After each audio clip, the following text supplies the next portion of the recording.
peut-on se mettre avec une personne qui traîne encore des blessures dans le passé? Oui, il y en a toujours des blessures. Vous êtes là, vous avez également des blessures. Nous avons tous des blessures. Des blessures non traitées, hein. Des blessures non traitées. Ça dit, la personne ressasse. Ces blessures restaurées. Hein. Ces blessures viennent la plupart du temps, on pense même avec nos parents. Les rejet, lorsqu'on est allé à l'école, peut-être tu ne vas pas réussir ton environnement, tu as une adolescence. Donc il y a ce sentiment-là de rejet qui est déjà là. Ensuite, à l'adolescence, vous êtes peut-être tombé amoureuse de quelqu'un, vous n'a pas regardé, vous étiez amoureuse de lui, et puis après, ça c'est des blessures. Après, vous avez peut-être été en couple, mais ça s'est mal passé, c'est des blessures. Voilà. Mais après, comment on guérit de ces blessures-là? Pour ceux, par exemple, qui ont eu des rapports sexuels, c'est des blessures qui restent. Peut-être que sexuellement, ils étaient compatibles, mais malheureusement, de façon, le caractère n'était pas compatible. Donc, on s'est séparés à cause des deux mauvais caractères. Mais sexuellement, il me convient. Maintenant, je tombe maintenant dans un mariage où on est compatible par rapport au caractère, mais sexuellement, on n'est pas compatible. Comment je fais? Voici un autre problème qu'on peut régler. Je pense qu'aujourd'hui, nous sommes à l'ère des médias. Et quand on va dans le contexte même, c'est pour ça que je dis on est enfants de Dieu, nous n'oublions pas. Et que dans le contexte, quand on regarde la Bible de Marie qui était vierge, toutes les femmes qui étaient vierges et tout ça, oui, c'était ce contexte. Mais aujourd'hui, dans le contexte des médias, tout le monde avait rapport sexuel avant le mariage parce qu'on voit des gens nus partout, à la télé, on voit dans les films des rapports sexuels. Mais je veux dire, quand aussi, puisque Jésus va dire quoi? Jésus va dire que lorsque tu convoites, c'est-à-dire quelque chose même qu'on n'a pas vu, déjà même dans le domaine spirituel, tu as déjà commis l'acte, au fait. Alors, donc, moi, j'aimerais bien rebondir parce que là, vous avez dit, tout à l'heure, quand il a parlé, vous avez dit que vous n'avez pas de blessure. Pourtant, c'est que vous venez d'un mariage qui s'est vraiment mal passé, où il y avait la violence, selon vous dire. Alors, comment arriver dans un nouveau mariage sans blessure? Oh, franchement, incroyable. Alors, déjà, il faut savoir que moi, j'étais comment dirais-je, en perte d'identité. C'est-à-dire, je viens d'une famille où moi, ma mère, elle a souffert dans son mariage. C'est-à-dire, mariage, tradition africaine, tu dois être soumise, c'est-à-dire ton mari te prend comme en bas de chaussures. Il faut accepter, il faut rien dire. Deuxième femme, troisième femme, c'est normal. Donc, quand tu vois ça, tu te dis, ah non, moi, je vais pas vivre comme ça, au moins une quinzaine d'enfants. Puis j'arrive en Europe. Alors là-bas, c'est l'extrême. C'est vraiment la femme qui porte vraiment le pantalon. Non, non, non. Donc, moi, quand je suis arrivée là-bas, c'est vraiment une vengeance. Donc là, il y avait des blessures liées à tout ce que j'ai vu, comment les femmes étaient traitées en Afrique. Genre, toi, tu dois rester à la maison et c'est ton mari qui doit ramener là. Il y a un truc bizarre, je me dis, mais c'est pas possible, puisqu'en Europe, c'est pas pareil, la femme travaille, le monsieur travaille, non, non. Donc, je suis vraiment partie dans un autre extrême, c'est-à-dire dans mon mariage, excusez-moi, mais quand mon mari dit 1, je dis 10. Donc, j'étais violente, au fait. Donc là, je pense que quand j'ai divorcé, j'avais pas de blessure suite à ça, hein, parce que pour moi, mais il le mérite, tant pis pour lui. Voilà.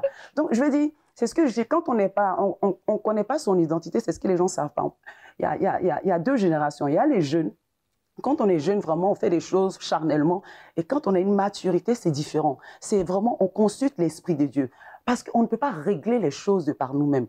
Je vais m'en rendre compte que maintenant, quand je vais rentrer dans le mariage, selon le plan de Dieu, j'apprends toujours à tout confier à Jésus. Déjà, je suis restaurée. Je suis une autre personne. Et je comprends que ce top, quand j'entre dans le mariage, c'est pour l'aider. Je rentre dans le mariage pour donner de l'amour, alors qu'avant, j'attendais de recevoir. Donc, j'étais toujours frustrée parce que je me maquille, le gars ne me dit pas tu es belle. Donc, rien que ça m'énerve parce que j'ai regardé un film où tu dois dire à ta femme tu es belle le matin. Je regardais un film où on emmène un croissant au lit à son compagnon et moi, je n'ai pas ça dans mon mariage. Tu vois, donc, j'étais trop dans les médias, au fait. Et quand je lis ma Bible, je me dis, tiens, mais Adam et Ève, il n'y avait pas de croissant, il n'y avait pas ce genre de choses. C'est quoi ces trucs-là? Donc là, j'ai un renouvellement d'intelligence et je me contente de celui qui est devant moi, en fait. D'accord. On peut avoir des blessures liées au rapport sexuel. D'accord. Parce que lorsque on se sépare, il y a un sentiment peut-être inachevé. Là, on s'est séparés, mais il y a quelque chose qui nous liait, qui n'est plus. Donc ça peut laisser psychologiquement un problème. Donc, je pense qu'il y a peut-être une blessure à ce niveau-là. D'accord. Maintenant, tout à l'heure, on a parlé des médias. Effectivement, les médias peuvent être un peu dangereux. Ça peut être des conséquences des rapports sexuels avant le mariage. Parce que lorsqu'on regarde, par exemple, des films, le danger des films, c'est quoi? C'est que vous captez une image. C'est ça. Vous avez fini de regarder. Mais lorsque vous allez vous retourner, l'image va défiler. Voilà, effectivement. Si vous attendez que l'autre fasse, c'est ça. Des pulsions, ça peut activer des pulsions qui peuvent s'avérer peut-être être très, très, très dangereux. Des éléments déclencheurs. Voilà, c'est pas facilement, je dis, c'est pas plus grâce. C'est pas plus grâce qu'on arrive à rester chaste peut-être voilà. 1 an, 2 ans avant le mariage. Oui. Non, c'est pas évident. Il y a plusieurs tentations. Il y a Plusieurs. peut-être le diable qui dit, mais tu as fait quoi? Il y a toutes les belles femmes qui passent devant toi. C'est pas facile. Mais comme je dis, on doit se remettre à la grâce. C'est ça. La grâce. C'est la prière. Parce qu'à tout moment, on peut chuter. Bien sûr. Tu peux être dans ton bureau, ta propre secrétaire ou bien elle peut faire exprès. Et puis, tu es là, puis ça. Fais tomber un stylo et puis le décolleté qui est comme ça. Voilà. Tu partais chercher le stylo pour l'aider et puis tu tombes dans ces... Ça, voilà. Ça peut arriver. Mais comme Dieu nous aime, sa grâce nous suffit. Ne pas tomber dans le péché. Séquence ralentie. Il a parlé tout à l'heure, il a dit quelque chose. Quelqu'un disait, l'amour est aveugle, mais en chemin, il ouvre les yeux. D'accord. En chemin, il ouvre les yeux. Mais parlant de blessures, il y en a qui sont très subtils. Il faut faire très attention. Par exemple, j'ai rencontré une dame, disons, elle réfutait, pas qu'elle réfutait, bon, entre griffes, tout ce qu'on lui faisait comme compliment. On dit, ah, vraiment, aujourd'hui, ça a été bien, ta direction était bien. Elle dit, ah, vraiment, c'est pas moi, c'est le Saint-Esprit. C'était son habitude. Et à un moment, je lui ai dit, mais pourquoi chaque fois qu'on vous fait des compliments, vous êtes là, non? Mais c'est vous qui avez fait. À rejeter.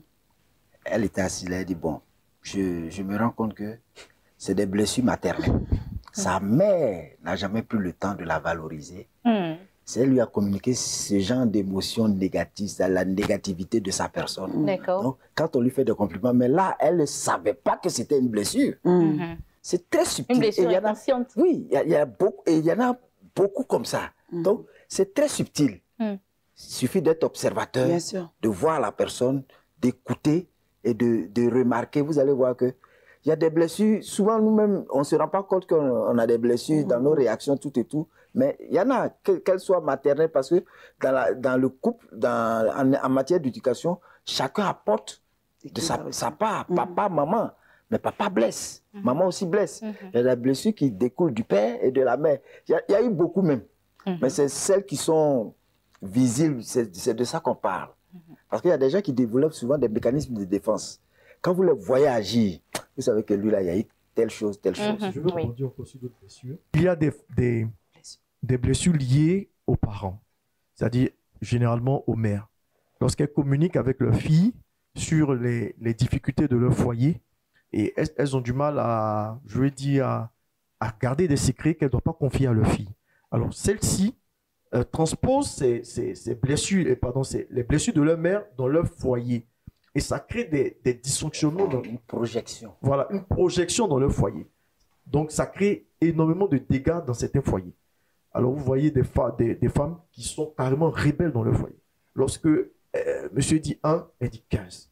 Parce qu'elle entend de voir son père à travers la relation que... Voilà. Et là, on a vu qu'elle a été... elle a suivi le même sort. Hein. Est-ce que c'est parce que... premier mariage. Est-ce que c'est parce que dans le passé, dans la famille, c'était ça? Il fallait se venger en tant que femme. D'accord. Donc ça, c'était dans le premier mariage. Donc c'est vrai ce qu'il dit. Il n'y avait pas eu de restauration. Donc, on n'a pas d'identité. Donc, c'est par rapport à ce que les gens ont vécu, ce que tu as vécu, ce que tu as vu, les médias, voilà. Donc, tu es vraiment... En fait, tu en pètes identitaire. Donc, là où tu vis, c'est pour ça les femmes en Europe, franchement, elles ont un caractère opposé à celle de l'Afrique. Aujourd'hui, on voit que les femmes africaines sont en train de dominer même parce que c'est vraiment... Pourquoi? Parce qu'il y avait des blessures et des frustrations. On voit aujourd'hui la femme qui a un plus gros salaire. Voilà, on entend beaucoup de ces genres de choses. Pourquoi? C'est dû aux frustrations. Mais je vais dire un moment, quand on a les regards posés sur les Écritures, sur Jésus-Christ qui est l'amour parfait, on dit il nous a aimés alors qu'on ne le méritait même pas. Donc là, les choses sont changées. Donc là, même les blessures sont restaurées. Et ce n'est pas notre époux qui va restaurer ça. Ce n'est pas notre femme qui va changer ces choses. C'est Christ qui va compenser au fait. Il y a aussi une dimension psychologique. Hein. Il faut faire comprendre à la personne que votre mère a vécu sa vie, mais votre mère n'a pas forcément la même vie que vous. Vous n'avez pas le même... votre mari n'est pas forcément votre père. Donc, il y a ce travail psychologique que le conjoint doit faire avec son épouse pour lui faire accepter la nouvelle dimension dans laquelle elle est.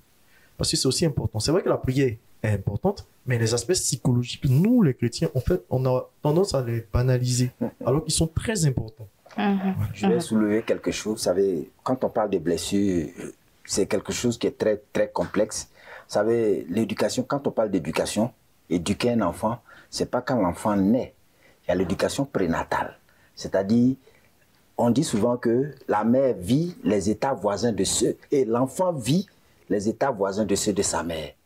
Moi, j'ai connu un enfant, son père était très irascible. Sa mère, quand il revient du travail comme ça, il crie. Et elle avait peur, donc elle s'est recroquevillée. Quand l'enfant est né, il était presque le rival du père. Le père le tape, il est là, il le regarde comme ça. Il ne pleure pas. Et un jour, j'étais là, il y a une scène qui s'est passée, j'ai dit, si tu ne fais pas attention, l'enfant là va te frapper. D'accord. Et quand j'ai pris la mère, je lui ai demandé, mais pourquoi il est comme ça? Elle dit non, son père me maltraitait quand j'étais en grossesse de lui. Mais l'enfant, il n'était pas né. Mais ça a eu une influence sur lui. D'accord. L'état de sa mère l'a influencé. Mais ça, lui, il ne sait pas. Il vient, il dit non, je suis normal. Non, alors qu'il y a eu quelque chose. D'accord. Il y a eu des liens qui ont été tissés. On a dû traiter ça, on a dû parler avec lui, lui remonter, lui expliquer qu'en fait, voilà comment ça se passe, c'est ton père, jusqu'à ce que, bon, d'accord, il se ressaisisse. Alors, Madame Nguessan, toujours parlant de rapports sexuels avant le mariage.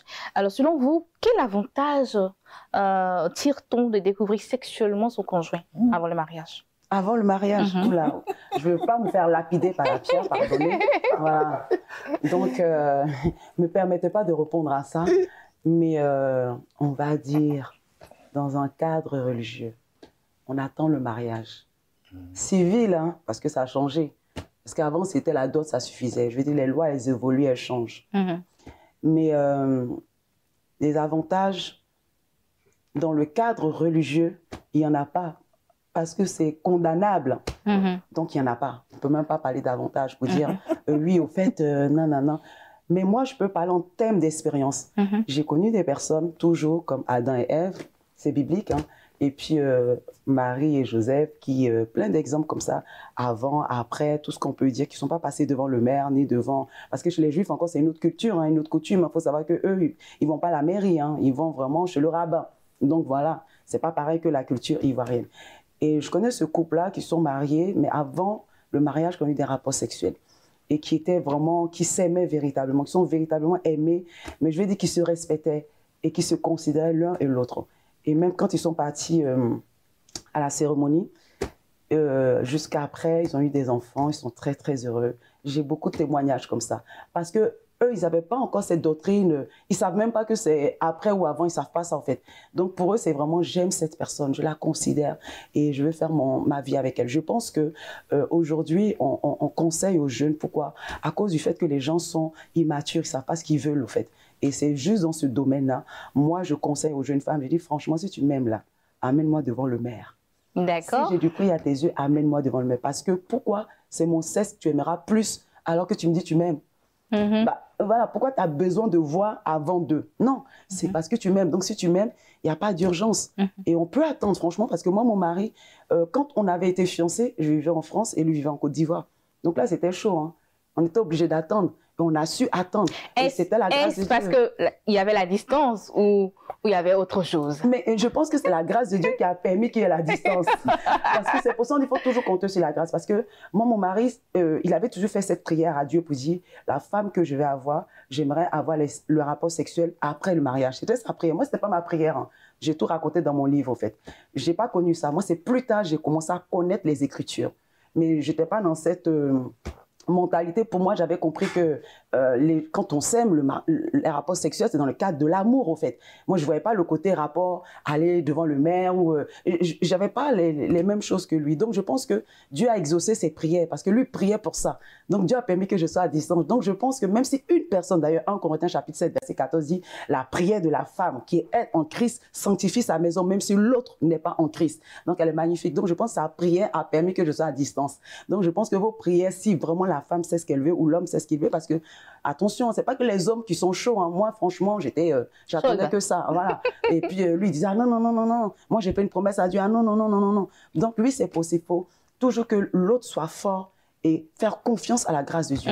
Et franchement, j'en ai connu beaucoup de couples, c'est incroyable, c'est vraiment en Christ que j'ai vu, parce que je vous dis, les médias mentent beaucoup. On a l'impression que tous les hommes sont infidèles. Les hommes noirs sont des dangereux, c'est faux. En France, j'ai connu beaucoup de couples où surtout les hommes était puceau. Ça veut dire jamais de rapport sexuel avec une femme. Alors moi, ça m'a étonné. Alors qu'avant, je pensais que c'était de la normale. Donc les jeunes ne croyaient pas à ça, c'est pas vrai. Il y a beaucoup de jeunes filles qui savent rester vraiment vierges. Il y en a comme ça. Et il y a beaucoup de jeunes garçons qui savent rester puceaux. Oui, il y en a. Il faut faire confiance à Dieu. Et vous allez avoir ces personnes. D'accord. Alors, M. Kwaku, je prends toujours votre exemple. Je me base sur votre exemple puisque vous avez dit que vous êtes parti au mariage chaste. Alors, l'idée est venue de qui? De vous ou de madame? Des deux. Des deux? Oui. D'accord. Et comment est-ce que ça a été la combinaison des deux mentalités? On priait. D'accord. Si on prie et qu'on est ensemble, on prie. Donc, naturellement, on partageait la même vision. Voilà. Donc, et quand vous avez le Saint-Esprit, je veux dire, il y a des choses que vous n'avez pas principalement, ce n'est pas votre priorité. Lorsque vous avez le Saint-Esprit, vous êtes plus orienté sur la prière que sur les notions sexuelles. C'est vrai qu'avant d'être avec elle, j'avais une relation. J'étais dans une relation impudique. Et puis la relation s'est mal passée. Et puis quand je suis sorti de cette relation, j'ai décidé de donner ma vie à Dieu. Donc je suis resté dans la prière pendant près de 2 ans sans rapport sexuel. Donc je veux dire, il y avait cette habitude-là. Donc quand vous avez l'habitude de rester dans la prière, de demeurer dans la prière, je veux dire que... Et après le mariage, vous vous découvrez, vous n'avez pas de regrets? Non, pas de regrets. Pas de regrets. Bon, c'est vrai que dans les relations humaines, il y a toujours des petites disputes, mais c'est pas méchant. C'est juste des incompréhensions. D'accord. Alors papa, est-ce qu'on peut dire qu'il y a des avantages liés à ce qu'on découvre sexuellement son conjoint? C'est moi que tu veux mettre au budget. Moi, je parlerais plutôt de frustration. Oui, ce ne sont que des frustrations. Parce que on n'en fait pas une loi, mais quand on a des convictions religieuses solides, je crois qu'il faut se soumettre à ce que dit la Bible. Et à ce que ça dit, on appartient à une communauté.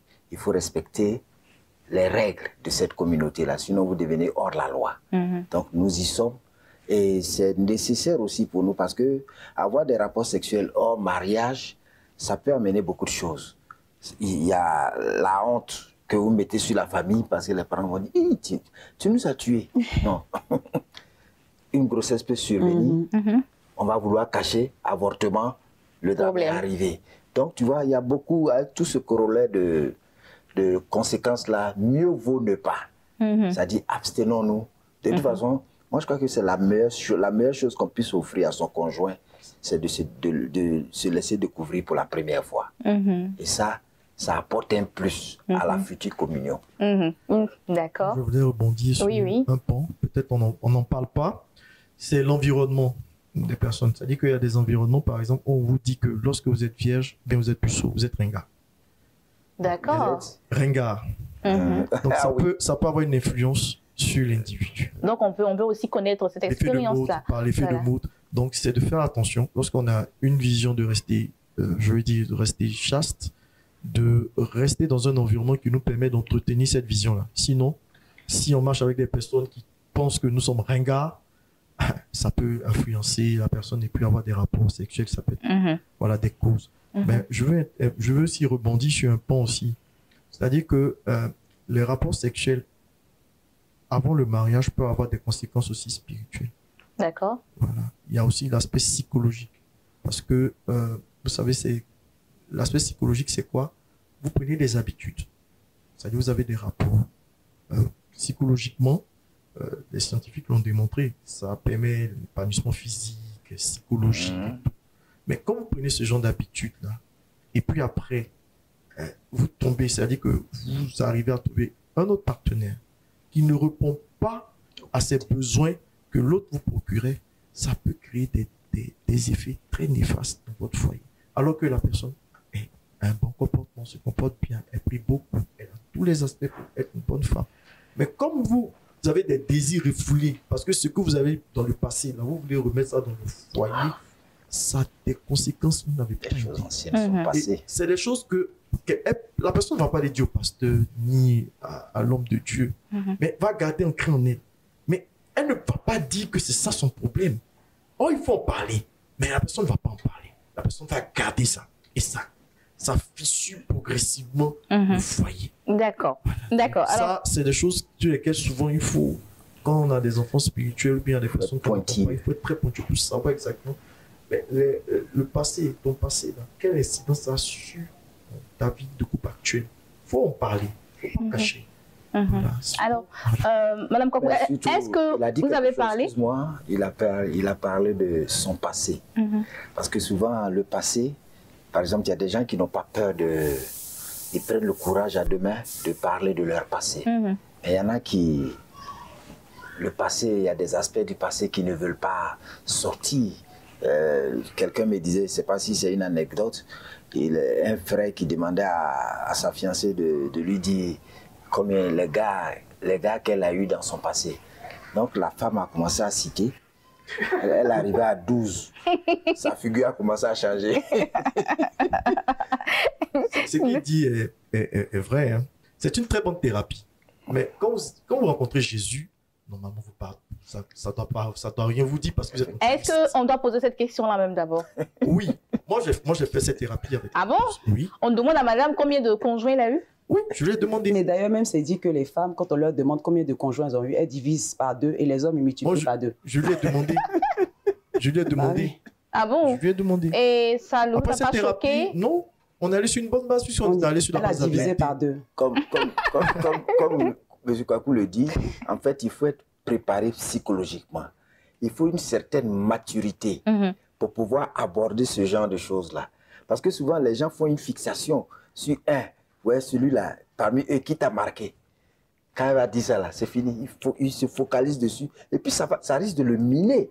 Donc, il faut être psychologiquement prêt, avoir une maturité vraiment émotionnelle assise pour aborder ce genre de choses. Lorsque vous avez posé cette question, on arrête. D'accord. Lorsque vous avez posé cette question, est-ce que vous l'avez fait également pour vous? Bien sûr. D'accord. Bon, j'étais un peu étonné. Les hommes multiplient par 2. Voilà, il a dit, je souriais simplement. Elle me regardait, elle s'est abaissée, elle a baissé la tête. Je dis, mais non, mais c'est pas passé, c'est fini. Mais, il n'a pas pu supporter. Non, j'ai supporté. Hein. Il n'y a pas de problème. Parce que là, c'est une vie nouvelle. Si on était dans le passé, je dis, vous n'avez pas rencontré Dieu, là, c'est différent. Là, il y a des sentiments, des émotions, la jalousie. Voilà, surtout la jalousie. Parce qu'après, il va y avoir un incident, vous allez revenir sur son passé parce que vous n'avez pas rencontré Jésus. Voilà, là, vous serez toujours en train de la mater, mais tu as fait ça, tu as fait ça, tu as fait... Et ça, c'est très dangereux.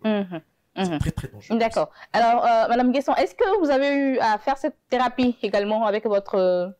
Moi, c'est vraiment, c'est ce que je dis, je pense que c'est ce que je dis, c'est culturel. Franchement, quand je vois la mentalité... Peut-être parce que j'ai vécu 20 ans là-bas, j'ai plus trop la mentalité ici. Je veux dire, déjà, je vais revenir sur ce qu'il avait dit.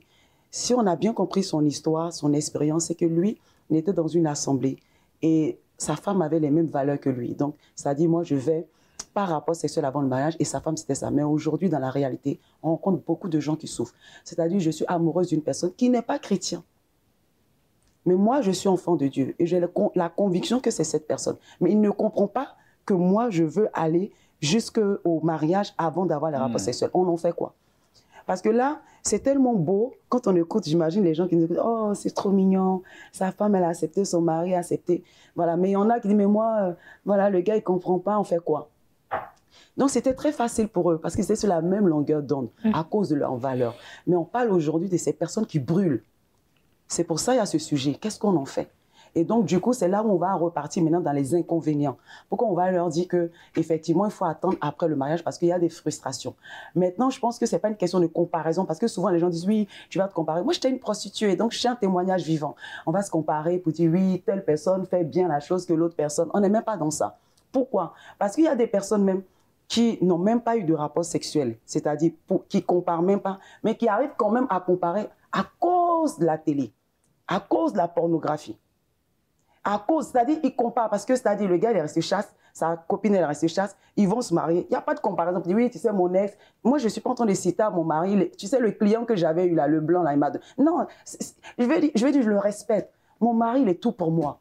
C'est un joli garçon, c'est toute ma vie. Je ne vais même pas le comparer, il n'y a même pas de comparaison. Alors que le premier, je m'en foutais. Pourquoi? Parce que je cherchais en lui un sauveur. Donc, quand on ne sait pas qui est devant nous, parce que l'amour, c'est extraordinaire. L'amour fait faire des choses que toi-même, quand tu regardes en face, tu te dis, mais c'est pas possible, je ne me reconnais pas. Est-ce qu'il y a l'amour? Parce que l'amour triomphe de tout. C'est ce qu'on doit avoir. L'amour triomphe de tout. Ça ne veut pas dire que quand je suis rentrée dans le mariage, tout était parfait. Mais ça bloque toutes ces choses. Ça veut dire que quand tu es conscient que tu aimes la personne et que tu te dis que bah, si je lui dis, bon, tu ne fais pas bien la chose et tout ça, parce que mon ex était comme ça, tu vas le blesser au fait. Et comme tu ne veux pas blesser, je veux dire, même quand ça va venir à cause de la grâce de Dieu, parce que tu invoques la grâce de Dieu, parce que tu as eu un passé. Le passé, c'est mal passé. Donc maintenant, tu dis, Seigneur, tu sais, par le passé, je n'ai pas réussi. S'il te plaît, je veux véritablement que je sois en témoignage vivant au sein de mon mariage. Je veux que quand les gens regardent mon couple, qu'ils se disent, waouh, j'aimerais avoir ressemblé à ce couple. Ça, moi, c'est ma prière tous les jours. Hein. Et c'est ce que je dis aux fidèles, les gens que je vais intervenir dans leur couple. Je dis, si vous ne mettez pas la grâce de Dieu dans votre couple, franchement, on ne va pas se mentir. D'accord. Voilà, donc... Je voulais rebondir sur quelque chose. Alors, je suis tellement édifié par son témoignage. Par son témoignage. Alors, les rapports sexuels avant le mariage, c'est vrai que moi, j'ai eu, avant mon épouse, j'ai eu une vie de fornication avant de connaître ma femme. Ça, c'est clair. Avant de rencontrer Jésus. C'est vrai que quand vous mettez en couple, en rapport, vous avez des rapports, vous êtes extrêmement jaloux. C'est-à-dire que le sentiment de jalousie, parce que vous avez du mal à voir l'autre dans les bras de l'autre, et puis ça crée d'autres sentiments, souvent la haine, souvent... En fait, c'est pas de l'amour, c'est de la passion. Parce que cette jalousie vient d'où? Ça vient du fait que vous ne voulez pas que d'autres personnes aient des rapports avec cette personne. D'accord. Avec laquelle vous partagez une intimité. Et même, quand bien même on attend jusqu'à ce qu'on soit dans le mariage pour avoir les rapports sexuels, il y a encore cette jalousie-là. Oui, bien sûr. Voilà. Bien sûr. Parce que vous n'êtes pas encore, peut-être, vous n'avez pas encore rencontré Jésus, vous êtes encore jaloux. Même ceux qui ont rencontré Jésus. Il y a ce sentiment d'appartenance. On veut s'accaparer la personne, on veut que la personne soit au centre de notre vie. On veut contrôler la vie même pratiquement de la personne. Parce qu'on n'a pas rencontré, on n'a pas confiance en nous, on n'a pas encore rencontré Dieu. On est vraiment dans un environnement vraiment de méfiance totale. Parce qu'on se dit, ben, elle peut m'échapper à tout moment. Mais quand vous rencontrez Dieu, c'est toute une autre vie. Vous avez confiance en la personne. Mais le travail psychologique dont on parlait tout à l'heure, c'est quoi? C'est-à-dire qu'on veut faire table rase de notre passé pour ne plus revenir dessus. Parce qu'on est guéri. Mais toi, ton passé, mais toi, ta vie, mais moi, j'ai fait ça, moi, j'ai fait... Comme tout à l'heure, tu le disais tout à l'heure, tu as une vie, mais tu l'assumes. Et puis, aujourd'hui, tu as rencontré Jésus, donc tu es fier de partager ton témoignage. C'est bon, ça édifie. C'est la même chose. On partage nos expériences. Ah, tu as vu, j'ai fait ça. Et puis on rit de ça. D'accord. Alors, que diriez-vous d'un homme qui dit tout de suite à sa bien-aimée, à sa fiancée, à celle qu'il veut comme épouse, ah ben, tu sais qu'on va se marier, hein, donc on peut déjà faire. Bien sûr. Bon. Que diriez-vous de cet homme-là? Moi, je ne lui donne même pas de conseil. Je lui dis ne même pas s'engager dedans. Parce que vous savez... Qui? À l'homme ou à la femme? À l'homme. Aux deux. D'accord. Okay. Parce que quand tu acceptes Jésus, tu dois te dire qu'il y a des... Satan aussi te regarde. Satan te guette aussi. Tu connais les réalités spirituelles. Tu sais que tu as accepté Jésus. Non. Tu es arrivé proche du mariage. Bon, il dit, oh, tu sais, on va se marier hein, dans pas longtemps. Ça, c'est les tentations du diable. De la même manière, il ne sait pas blaguer avec Ève. C'est la même chose. D'accord. Alors, nous sommes pratiquement à la fin de cette émission. On va donner des conseils, chacun de son côté. Madame Guesson, vu votre expérience de fille de joie, on va dire ça comme ça, de fille de joie en France, et d'abord avec un premier mariage à 23 ans qui n'a pas marché, ensuite un second mariage, et Dieu aidant, vous êtes rentrée, vous avez marché selon la parole de Dieu. Quels conseils donneriez-vous à ces personnes qui vous regardent actuellement, qui hésitent un peu pour les rapports sexuels avant ou après le mariage? Franchement, le conseil que je donne, c'est toujours de demander à Dieu d'intervenir. Pourquoi? Parce que je me suis rendu compte que l'interdit pousse à découvrir. Moi, j'ai vécu tout ce que mon père me disait de ne pas faire, c'est ce que j'avais envie de faire. La loi. Donc, tout ça, j'ai mis dans mon livre. Donc, on parle beaucoup de rapports sexuels avant, après le mariage. C'est beaucoup un sujet vraiment en Côte d'Ivoire, culture africaine. Est-ce que j'ai le droit? Est-ce que j'ai pas le droit? Et là, il faudra savoir que tout ce qui est interdit crée des pulsions, parce que je pense que c'est une culture, au fait, en Côte d'Ivoire, de savoir est-ce qu'on a le droit de faire des rapports ou pas droit. Et quand on est interdit, on ne sait pas pourquoi. Quand on rencontre une femme, on a des valeurs, on se dit, bon, on va aller au mariage. Mais à cause de l'interdit, parce qu'on nous parle tout le temps de ça, ça crée en nous un désir. On veut. Ce qu'il faut faire, justement, c'est véritablement demander la grâce de Jésus. Jésus. C'est véritablement demander à Jésus d'être au centre et de vous maintenir jusqu'au mariage parce que franchement, quand on attend, il y a quelque chose d'extraordinaire. C'est vraiment une puissance. Hein. Je veux dire, le fait d'attendre ce mystère, parce que on garde ce mystère, on cultive ce mystère et tout ça, et on va jusqu'au mariage, peut-être ça dure 1 an, 2 ans.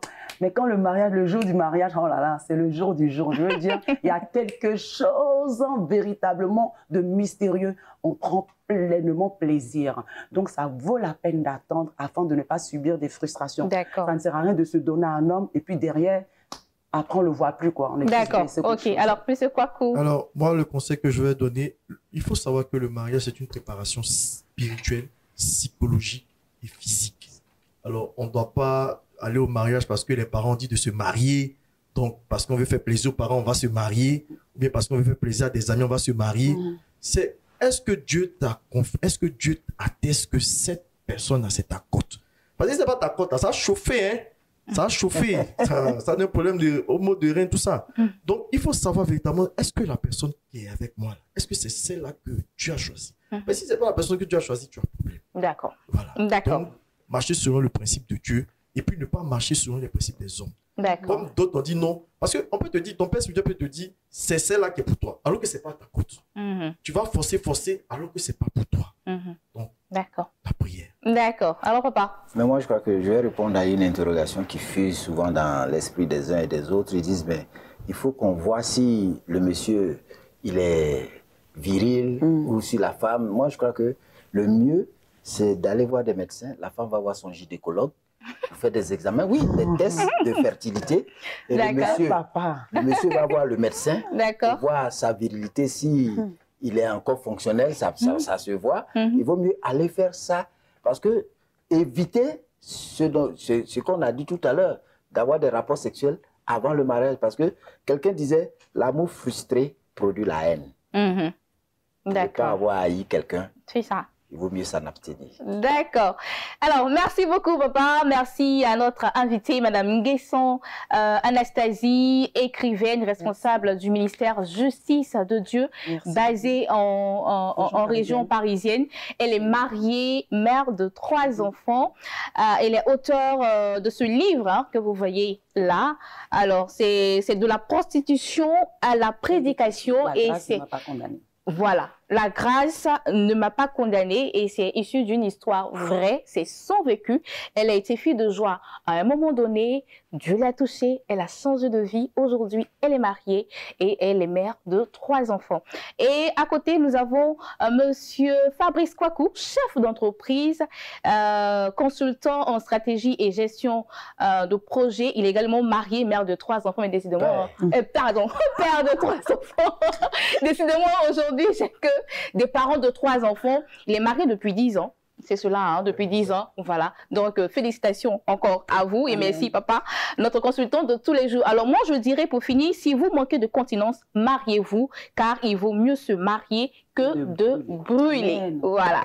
Alors, que Dieu vous bénisse. Et on se retrouve la semaine prochaine. Au revoir.